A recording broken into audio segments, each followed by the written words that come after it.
how did this state get its shape? It turns out the reason explains a lot about the shapes of other states.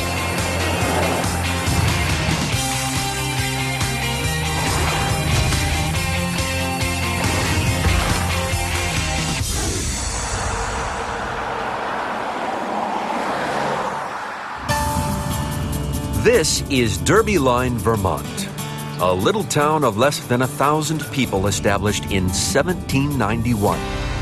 Up ahead on the same street, Stansted, Quebec. This is our border with Canada.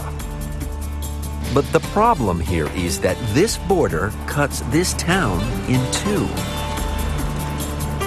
At one point in time, actually it was just before 9/11, it used to be one community. There's been heightened security measures taken at the ports of entry. You could cross the border with a wave of the hand, and the same thing was true when we came back into the United States. What do you mean a wave of the hand? A wave of the hand is everybody knew everybody. You mean a border guard would just say, hi, how are you, and let you go?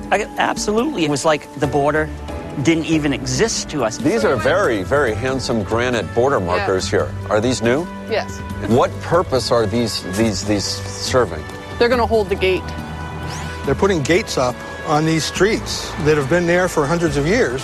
Our strategy is to control the borders in between the ports of entry. They're dividing a community.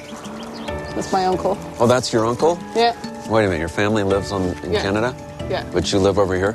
I grew up in that White House right there. Could you walk across that line and go give your uncle a hug? Not now. I can't walk a newspaper across the street to my neighbor, can I? So basically, doing a favor for your neighbor would take like 2 hours. Yeah. If there's one thing you learn quickly around here, borders matter. It's a very specific border, but at the same time, it's very arbitrary. The question is, why? Compared to the rest of the U.S., the shapes of the New England states look small and odd. Vermont, for example.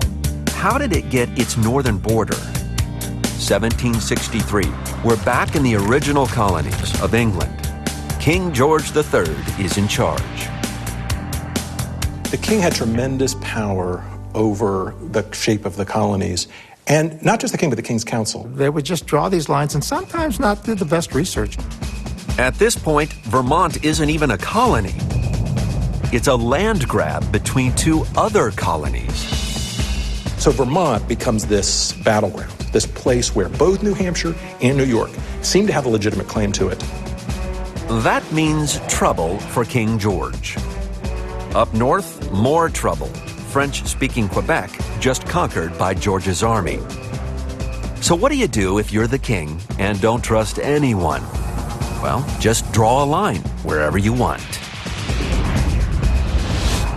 Here in Derby Line, Vermont and Stansted, Quebec, that line is the source of endless confusion. This is the Haskell Library and Opera House, and it actually sits atop the U.S.-Canadian border. That's because it was built in 1903, when these two communities could live as one.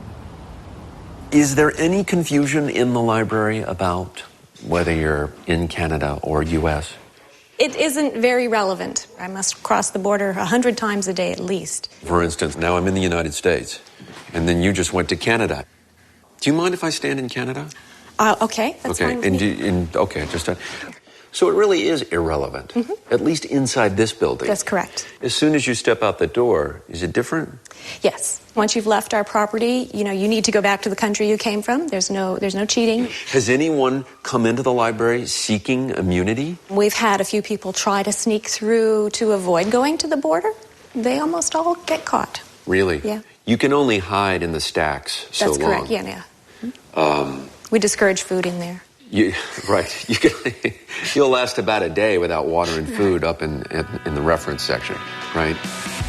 It was a line drawn hundreds of years ago, but right now, the people who live along it face its impact every day.